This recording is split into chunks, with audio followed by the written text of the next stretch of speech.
बहुत से लोग मरने के बाद मंदिर के आसपास भटकते रहते हैं, मंदिर के आसपास भटकते रहते हैं। क्यों? वही कर रहे थे, उसी की वासना डेवलप हो गई।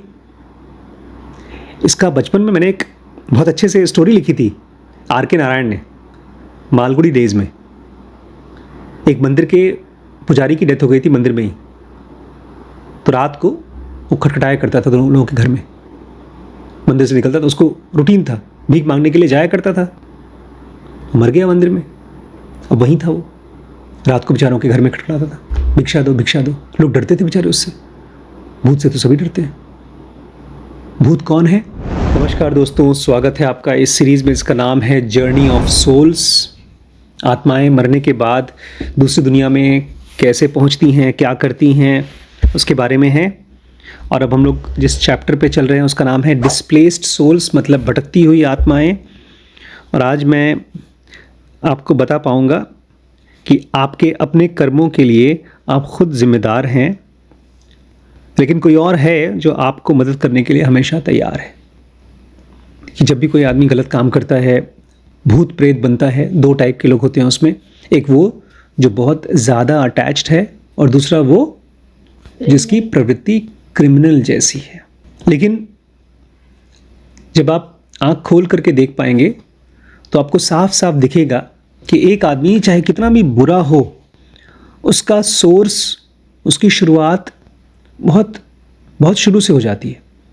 उसके बचपन में कैसे लोगों के साथ हो रहा है, उसके साथ कैसा व्यवहार किया गया है, तो हमारे मन में ये बात आएगी कि उस बेचारे की क्या गलती। लेकिन जब दूसरों के बारे में आप सोचते हैं तब ऐसा सोचिएगा। जब दूसरों के बारे में आपको लगता है कि यह आदमी गलत है और आपके मन में उसके लिए हेट आता है, तब ऐसा सोचिएगा कि इसकी क्या गलती। अपने बारे में जब सोच रहे हैं तो आपको ये याद रखना है कि जो कुछ भी मैं कर रहा हूं उसकी जिम्मेदारी मेरी है।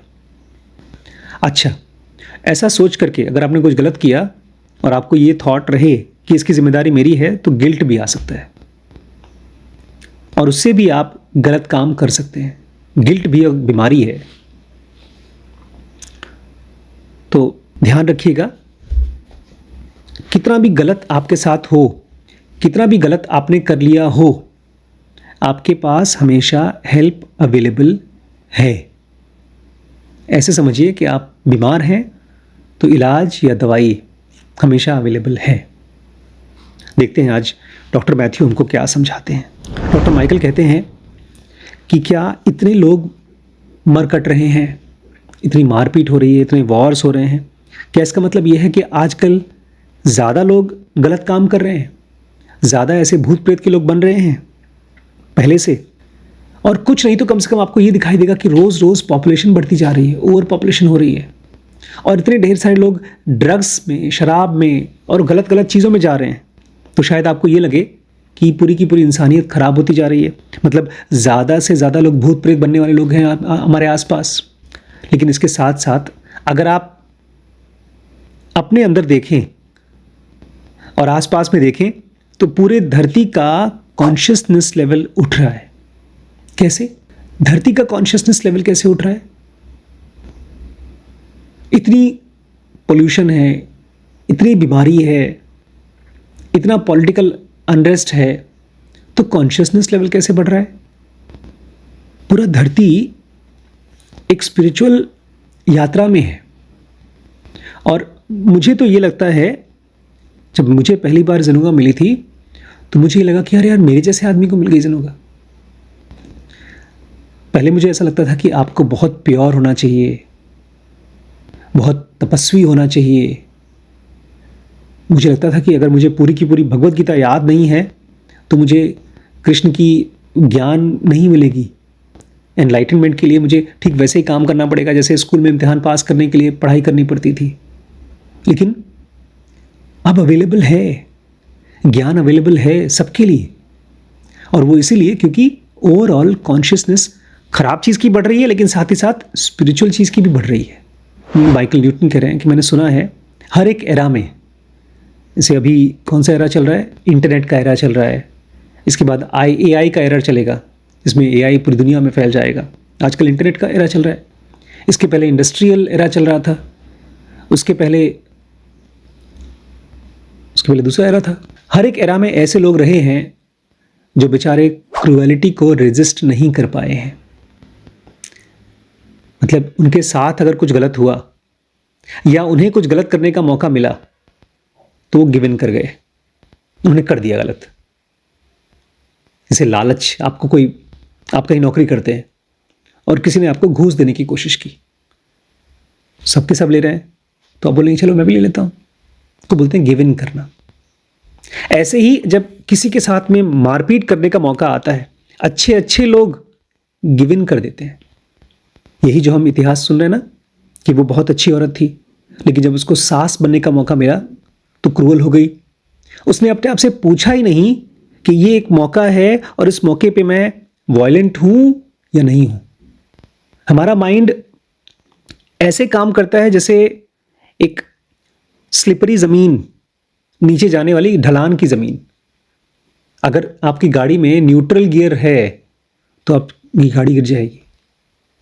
ढलान में भी आपको ब्रेक और गियर के साथ चलना पड़ेगा, मतलब रेजिस्ट करना पड़ेगा। इसलिए कृष्ण अर्जुन को बहुत ब्रेक लगाते हैं कि अर्जुन, भागोगे तब भी पाप करोगे और अगर लालच करके लड़ाई करोगे तब भी पाप करोगे। पहले मुझे लगता था ये भड़का रहे हैं अर्जुन को, लेकिन अब मुझे समझ में आता है अर्जुन का इलाज कर रहे थे वो। पता है, हमारा मन, जब हम क्रूएल होते हैं, किसी के साथ गलत करने के लिए हमको मौका मिलता है तो हम वजह देते हैं।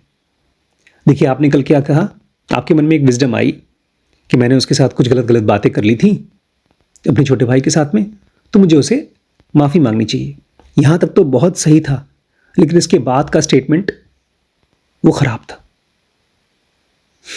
क्या आपने कहा था, मैं उसको सॉरी तो बोल दूंगी, हालांकि गलती मेरी नहीं है। जीसस क्राइस्ट कहते हैं forgive them for they know not what they do. उनको माफ़ करो क्योंकि वो जानते नहीं है क्या कर रहे हैं। और उसी के बाद आगे कहते हैं कि जैसा तुम उनके साथ करोगे वैसा वो तुम्हारे साथ करेंगे। पहला वाला स्टेटमेंट तो एकदम सही था, लोगों को माफ़ करो गलत करने के लिए, क्योंकि उनको पता नहीं हो क्या कर रहे हैं, अनजान है। लेकिन दूसरे स्टेटमेंट में कहते हैं अगर तुम लोगों को माफ़ करोगे तो लोग भी तुमको माफ़ करेंगे। ये बिजनेस हो गया, लालच आ गया। लालच बहुत सॉफ्टली आता है, क्रूएलिटी बहुत रीजन के साथ आती है।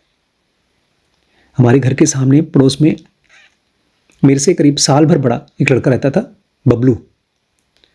उसके सबसे बड़े भाई का नाम था पप्पू, बीच वाले भाई का नाम था गुड्डू, सबसे छोटे भाई का नाम था बबलू। लेकिन ये तीनों हमसे बड़े थे।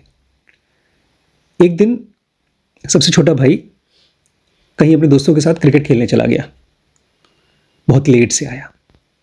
उसके पापा बड़े स्ट्रिक्ट थे, वो काफ़ी डांटा और सुनने में आया मारे भी थे, और मारते मारते उसको डंडा वंडा से मार दिया। कहते हैं उसके छाती में पानी आ गया। यूजुअली डंडा मारने से पानी नहीं आता, खून आता है। इसको हम लोग मेडिकल की भाषा में कहते हैं न्यूमोथोरैक्स। हो सकता है उसको कोई बीमारी भी रही हो, और बेचारा हॉस्पिटल गया और मर गया। उसकी डेड बॉडी हमारे घर के सामने आई थी, और मुझे जो बचपन की याद है वो खाली यही कि पापा ने मारा था और वो मर गया। किसी बाप ने अपने बेटे को मारने के लिए तो नहीं मारा होगा, लेकिन जब सही वजह से गुस्सा आता है तो हाथ चल जाता है। बहुत कम लोग हैं इस दुनिया में, क्योंकि ये दुनिया जिसको माया जाल कहते हैं वो ऐसा है जैसे कि आपने एक कप केवल शराब पिया, तो आप यूज कर रहे हैं ये ब्रेन शराब के नशे को जीने के लिए बना हुआ है। आप बेहोश हो जाएंगे, फिर आपके हाथ से क्या होगा आपको पता नहीं होगा। इसलिए मास्टर्स कहते हैं आप जो भी काम करते हो, आप ये नहीं कह सकते कि मैंने शराब के नशे में ये कर दिया। अगर शराब के नशे में किया है तो वो शराब भी आपकी जिम्मेदारी है। अज्ञान भी पाप है। अब तो साइंस कहती है कि हम सबके बॉडी में जीन्स है। मतलब जीन्स क्या होता है? आपके पेरेंट्स से मिलते हैं। हाँ, आपका चेहरा इनके चेहरे से कम गोरा है तो आपकी जीन्स है, वो अपने परिवार से लिया है। आपकी नाक लंबी है तो आपकी जीन्स की वजह से। आपकी हाइट इनकी हाइट से कम है, तो आपकी जीन्स की वजह से। लेकिन अब साइंटिस्ट ये भी कहते हैं कि अगर आप क्रिमिनल हैं तो आपकी जीन्स की वजह से। तब तो और आसान हो गया जस्टिफाई करने के लिए कि मैं क्यों गलत काम कर रहा हूं, क्योंकि मेरी जीन्स में है। लेकिन उस कंडीशन में आपको अपने आप को बोलना पड़ेगा ये एक बीमारी है जिसके लिए मैं हाई रिस्क में हूं। मान लीजिए मैं कहता हूं कि तुम्हारी जीन्स ऐसी है कि तुम्हारे पापा को हाई ब्लड प्रेशर था, तुमको भी हो सकता है। तब तुम पहले से बोलोगे कि बॉस मुझे ना नमक नहीं खाना चाहिए क्योंकि पापा को ब्लड प्रेशर था। लेकिन जब आप वायलेंस करते हैं तो आप उसको यूज करते हैं जस्टिफाई करने के लिए कि क्या करूं, मेरे जीन्स में था इसलिए मैंने मारा उसको। अगर आपको मालूम पड़ आपके अंदर वायलेंस आ रहा है तो पहले से पहचानो कि हो सकता है मेरे अंदर जीन्स हो, तो मुझे और सावधान होना पड़ेगा। और ये सब बातें किस लिए? क्योंकि आपको लगता होगा फिलहाल मैं ऐसी किसी भी आत्मा की कैटेगरी में नहीं हूं जो भूत प्रेत बनेगा, तो आप एक ओवर कॉन्फिडेंस के साइकिल में चले जाओगे। बहुत अच्छे अच्छे लोग वायलेंस कर देते हैं। 2 घंटे तक मैं उस बच्ची से सुन रहा था, 2 घंटे तक वो अपनी सास की बुराई कर रही थी। मुझे लग रहा था जैसे कि मारा गया हो, पीटा गया हो। आप मेरे साथ रहती हैं, मेरे घर में रहती हैं, और आपके मन में अगर ये बहुत स्ट्रांग थॉट आए कि मुझे अपना हाथ काटना है, मुझे मरना है, तो इसका मतलब मुझे पूछना चाहिए कि मैं वायलेंट हूं क्या? बहुत कम लोग ऐसे हैं जिनको वायलेंस का मौका मिलता है तो उसको रेजिस्ट कर पाते हैं। क्योंकि वायलेंस कैसे आता है? छुप करके, कि मैं उसके भले के लिए बोल रहा था। जो उस बच्चे के पापा ने मारा था, क्यों मारा था? तुम कितना देर तक खेलोगे? पढ़ाई नहीं करना? पढ़ने के लिए मार रहे थे। देखिए, हम सब जब भगवान के बारे में सोचते हैं, ब्रह्मांड के बारे में सोचते हैं, तो एक आइडिया ऑफ परफेक्शन आता है कि भगवान के पास तो सब कुछ है, सारी पावर है। लेकिन इस ब्रह्मांड में भगवान बेचारा मजबूर है, मतलब हम लोग हैं भगवान, जिसको बॉडी पहनना पड़ता है। और ये बॉडी जीन्स की और टिश्यूज़ की और सेल्स की बनी है। ये 5 एलिमेंट, आजकल बहुत जगहों पर बाढ़ आ रही है, तो आप आराम से डूब जाएंगे तो मर जाएंगे, भगवान आकर के आपको बचा नहीं सकते। हाँ, अगर आप ये सोचना शुरू कर दें कि मैं कैसे इस ब्रह्मांड की इम्परफेक्शन को समझूं, तो आप अपनी कंडीशन को बेहतर कर सकते हैं। इसको थोड़ा समझिए। एक तरफ है आइडिया ऑफ गॉड कि भगवान सब कुछ कर सकता है, और एक तरफ है ये दुनिया जो कि इम्परफेक्ट है। ये दुनिया में कौन है? मैं हूं बॉडी के रूप में। वहां पर भगवान है जो सब कुछ कर सकता है, लेकिन वो तब तक कुछ नहीं कर सकता जब तक उसको एक परफेक्ट बॉडी नहीं मिली है, परफेक्ट माइंड नहीं मिला है। इसलिए हमें हर एक छोटे छोटे थॉट पर, हर एक एक्टिविटी पे अपने आप को पूछना चाहिए कि मैं जो कर रहा हूं उसका इंटेंशन क्या है। मैं जब किसी को बोल रहा हूं, मान लीजिए आपके मन में बात आती है कि इन्होंने कुछ गलत किया है और मैं इनको समझाना चाहती हूं, ये सुनने को ही नहीं दे रहे हैं आपकी बात। इनको लगता है तुम हमेशा बकवास करती हो, हमेशा डांटती रहती हो, मुझे तुम्हारी बात नहीं सुननी। फिर आपको आ जाता है गुस्सा, फिर आप इनको डांट देती हो, गाली दे देती हो, फिर ये भी अपना उग्र हो जाते हैं या ये चुप हो जाते हैं, झेल लेते हैं, सह लेते हैं। इस पूरे प्रोसेस में भगवान क्या करेगा बेचारा? कुछ नहीं कर पाएगा। क्योंकि ऐसा है जैसे कि एक पंखा चल रहा है या एक एसी चल रहा है और उसको बिजली कायदे से मिल नहीं रही है, वोल्टेज अप डाउन हो रहा है, तो पंखा खराब हो जाएगा, एसी खराब हो जाएगा। जब 2 लोग आपस में बात कर रहे हैं और उनकी बातचीत में एक रिदम नहीं है, एक अंडरस्टैंडिंग नहीं है, इसको कृष्णमूर्ति कहा करते थे रिलेशनशिप नहीं है, वहां पर बात ट्रांसफर नहीं होगी। और जहां ये सब नहीं है वहां पर वॉयलेंस होगा। इसलिए वॉयलेंस होने का मतलब यह है कि हम लोग अब ईश्वर के तरीके से काम नहीं कर रहे हैं, अब हम लोग जानवर के तरीके से काम कर रहे हैं। जहां पर आपको अपनी बात किसी को कहने के लिए लड़ाई करनी पड़े, बहस करनी पड़े, मारपीट करनी पड़े, उस समय आप पहले ही जानवर बन गए हैं। देखिए, मैंने आपसे कहा एक तरफ भगवान है जो परफेक्ट है, एक तरफ हम हैं, मतलब ये बॉडी है जो इम्परफेक्ट है। इन 2 में से एक आइडिया है, एक रियलिटी है। कौन सा? भगवान है और परफेक्ट है, ये केवल आइडिया है। हम हैं, इस बॉडी के साथ हैं, हम वल्नरेबल हैं, हम कभी इमोशनल होते हैं, हम कभी गुस्से में जाते हैं, हम कभी जो सोचते हैं वो सोच नहीं पाते हैं, वो सब का सब रियलिटी है। इसको ऐसे समझिए जैसे एक म्यूजिक है, एक बहुत खूबसूरत म्यूजिक, उसको सुनते ही आदमी समाधि में चला जाता है, मगन हो जाता है। अक्सर ऐसा होता है, अच्छी म्यूजिक को सुन करके हम खो जाते हैं, अपनी सारी परेशानियों में से, विपदा में से निकल जाते हैं। लेकिन वो परफेक्ट म्यूजिक क्रिएट करने के लिए इस माइंड और बॉडी को क्या करना पड़ेगा? सालों साल प्रैक्टिस करना पड़ेगा। तो जो आइडिया ऑफ परफेक्शन है भगवान का, वो रियलिटी तभी बनती है जब ये बॉडी और माइंड उसके लिए काम करता है। मैंने म्यूजिक का एग्जांपल इसलिए दिया बिकॉज जो अल्टीमेट म्यूजिक है वो इंसान का थॉट्स है। हम जब किसी को सुनते हैं, कुछ कहते हैं, वो कितना खूबसूरत है, वो है अल्टीमेट म्यूजिक। डॉक्टर माइकल कहते हैं, if our transgressions are specially serious we call them evil. जब हम कोई ऐसा काम करते हैं जो बहुत सीरियस होता है, ट्रांसग्रेशन एक शब्द है जिसका मतलब है उल्लंघन।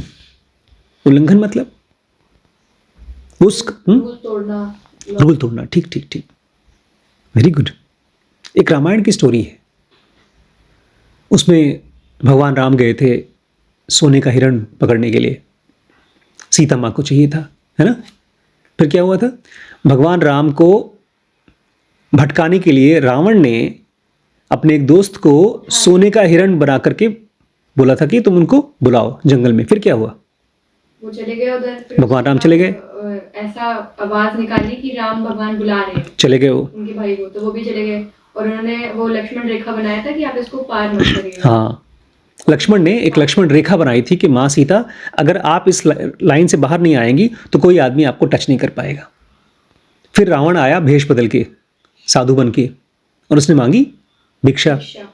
फिर जब सीता उनको भिक्षा दे रही थी तो रावण ने क्या कहा कि तुम इसके बाहर आके क्यों नहीं दे रही हो? हाँ, मुझे ये भिक्षा नहीं चाहिए कि तुम अंदर से दे रही हो, बाहर निकल के दो। और वो गुस्सा हो गया, तो उन्होंने उल्लंघन किया। उल्लंघन मतलब तोड़ा रूल। कोई रूल तोड़ा। अपने आप में रूल तोड़ना कोई बड़ी चीज नहीं है। है क्या बड़ी चीज? रूल तोड़ना, ट्रैफिक का रूल्स, झूठ बोलना, किसी को चीट करना, ऐसी कैजुअल गलत काम करना, ये गलत है कि सही? जब हमारे उल्लंघन बहुत सीरियस होते हैं तो हम उसको ईवल पुकारते हैं। छोटी मोटी गलती तो गलती नहीं होती ना, बड़ी गलती होती है ना। मैं पूछ रहा हूं आपसे, छोटी मोटी मिस्टेक, जैसे मान लीजिए किसी के गले में से आपने 100-200 रुपये निकाल लिया बिना बताए, तो गलती है। ज्यादा चांसेस है आप दोबारा वो चीज करोगे। बिल्कुल, ये गलती इसलिए गलती है बिकॉज हो सकता है दोबारा आप करेंगे। एक बार आप सिगरेट पीते हैं तो दोबारा पिएंगे, एक बोतल शराब पीते हैं तो आप 10 बोतल पिएंगे। वो जो छोटी छोटी ट्रांसग्रेशंस हैं, उल्लंघन है, वो बड़ी हो जाती हैं। और जब बड़ी उल्लंघन होती हैं, बड़ी गलतियां होती हैं, तो उसको हम ईवल पुकारते हैं। कह रहे हैं, जब मैं लोगों को हिप्नोटाइज करता हूं तो बोलते हैं लोग ईवल नहीं हैं, लेकिन जब धरती पे आते हैं तो वो लोग ईवल रूप लेते हैं। यहाँ बात हो रही है उन हिटलर जैसे लोगों की जो कि अल्टीमेट भूत प्रेत बनते हैं, पैथोलॉजिकल ईवल। कुछ ऐसे लोग होते हैं जो पैथोलॉजिकल ईवल होते हैं। पैथोलॉजिकल ईवल मतलब ये आदमी एकदम बीमार है, इतना गंदा है, इतना खराब आदमी है कि बीमार है। इनको कैसे पहचानेंगे आप? वो इतने कमज़ोर हैं, इतने कमज़ोर कि उनके सामने अगर कोई बेचारा हेल्पलेस विक्टिम आ गया तो उसका फ़ायदा उठा ही लेते हैं।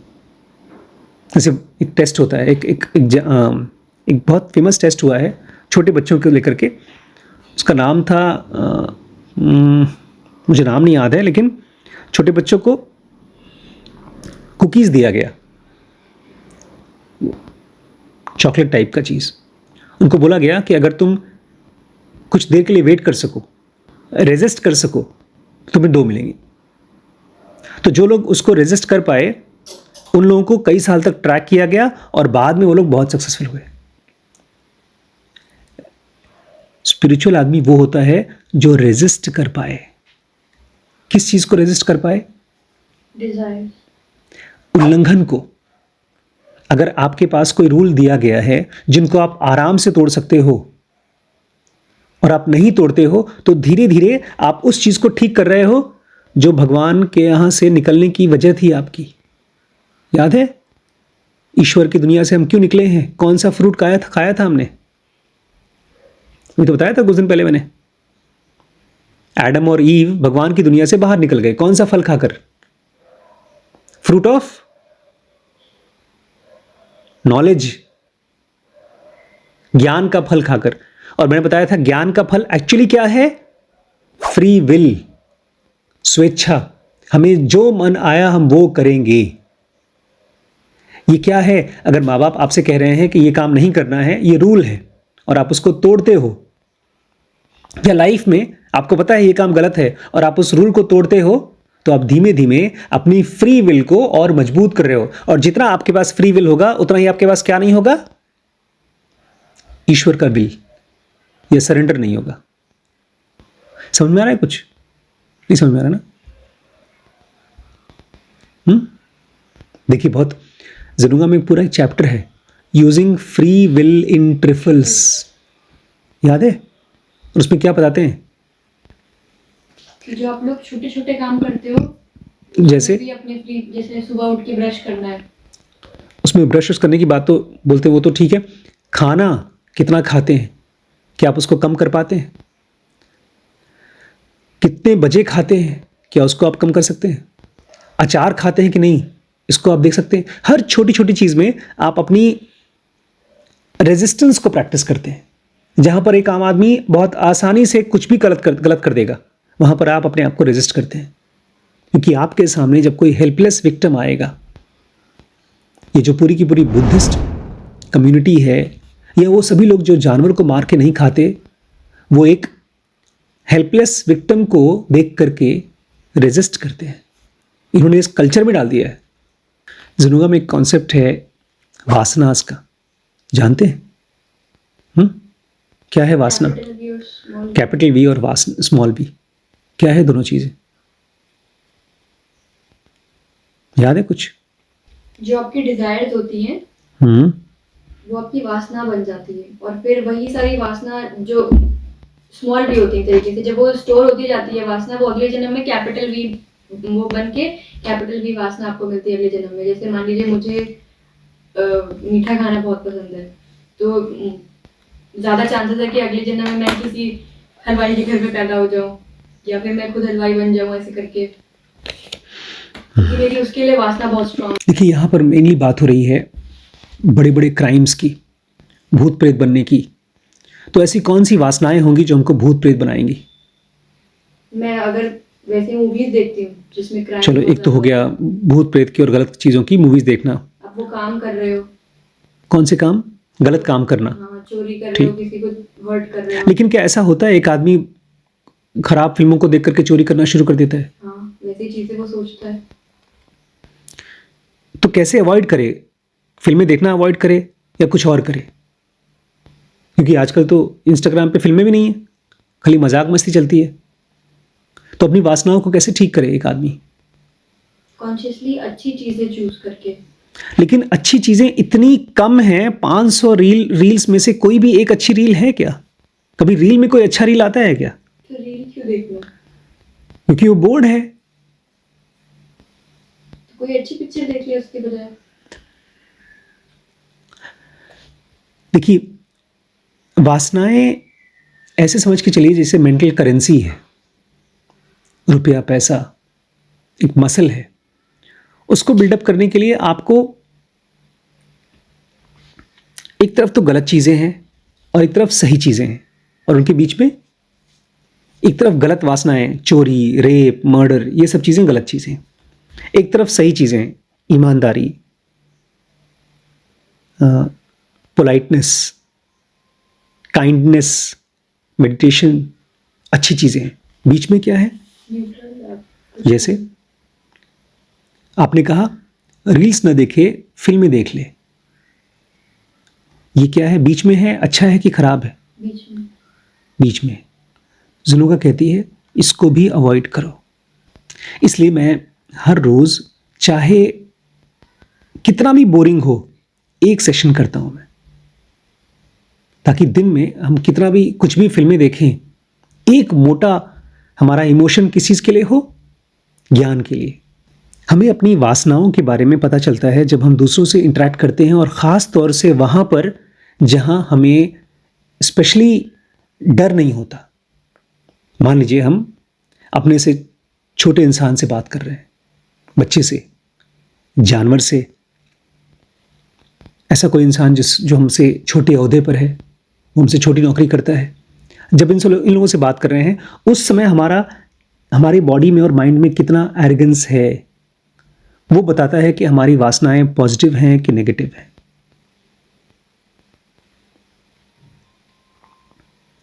हमारे एक्शंस का जिम्मेदार और कोई नहीं है। इसका मतलब जब भी आपके सामने कोई चीज़ आए और आपको बहुत स्ट्रांगली मन कर रहा है वो काम करने का, जैसे मैं इस बच्ची को जानता हूँ, उसकी माँ उसको बहुत मार रही थी, उस दिन घर से निकाल दिया, बेचारी जाके अपनी दादी के यहाँ रह रही है। उसकी माँ ने, नहीं दादी, नानी के यहाँ रह रही है। उसकी माँ ने जाकर के उसकी नानी को बोला कि तुम उसको घर से निकाल दो। अब ये सारी छोटी छोटी चीज़ें हम दूसरों की लाइफ में देखेंगे तो लगेगा उनकी प्रॉब्लम में वो आदमी अच्छा है, वो आदमी खराब है। हमारे माइंड में जिस समय मैं आपसे बात कर रहा हूं या मैं किसी के बारे में सोच रहा हूं, उस थॉट की क्वालिटी कैसी है? दो टाइप के थॉट्स होते हैं। एक होता है, कृष्णमूर्ति बोलते हैं नेगेटिव थिंकिंग, और एक होता है पॉजिटिव। पॉजिटिव अच्छा नहीं होता, नेगेटिव थिंकिंग अच्छी होती है। पता है ये मैं क्या कर रहा हूं? जैसे मैं बैठा हूं यहाँ पे और आप मुझसे अपनी बात कहना चाहती हैं और आराम से कह पा रही हैं, तो वो है नेगेटिव थिंकिंग। मतलब मेरे माइंड में इतना साइलेंस है, इतना पीस है कि आप आराम से मुझे अपनी बात बता पा रहे हो। बुद्ध के साथ यही हुआ होगा। अंगुली मार बुद्ध के सामने रो पाया होगा। हम आमतौर पे जब किसी से नाराज होते हैं, किसी को पसंद नहीं करते हैं, तो अपने आप को उससे दूर रखते हैं। लेकिन दूर इसलिए रखते हैं क्योंकि हमारे मन में उस इंसान की वजह से जो भी एक्सपीरियंस था उसके लिए हेट्रेड है। बुद्ध के मन में किसी के लिए हेट्रेड नहीं था। लेकिन एक बात मैं पूछना चाहूंगा, क्या जब वो एनलाइटेंड हुए उसके बाद वो हेट्रेड खत्म हुआ, या एनलाइटनमेंट उस हेट्रेड को खत्म करने की वजह से वो एनलाइटेंड हुए? क्वेश्चन समझे? एक आदमी अपने मन की, अपने शरीर की सफाई करता है इसलिए बीमार नहीं होता, या एक आदमी जो हेल्दी होता है वो अपनी बॉडी की सफाई करता है? नहीं समझा?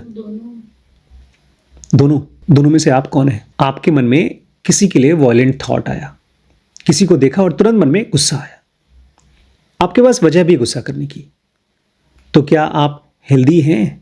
नहीं। तो फिर उसकी सफाई क्यों नहीं हो रही है? कल हमने बात की थी, एक स्पिरिचुअल आदमी माइक्रो ऑब्जर्वेशन करता है। वो अपने, कृष्णमूर्ति बोलते हैं इस चीज को कि अपने बॉडी के लैंग्वेज को देखो, अपनी चाल को देखो, कैसे चलते हो, जब दूसरे को देखते हो तो कैसे देख रहे हो, तुम्हारी गर्दन कितनी ऊंची है, तुम्हारे पैर कैसे चल रहे हैं, तुम अपने चेहरे को खूबसूरत बनाना चाहते हो, तुम ये चाहते हो कि लोग तुमको देखो, या तुम चाहते हो कि लोगों को तुम देखो ध्यान से। इसको हमने पढ़ा था थिंक अगेन में, इनवर्स करिश्मा। जब आप किसी को सुनते हो तो या तो आप इतना भरे होते हो कि आप चाहते हो वो आपकी बात सुने, या आप इतने खाली होते हो अंदर से कि आपके सामने वो बोलता है।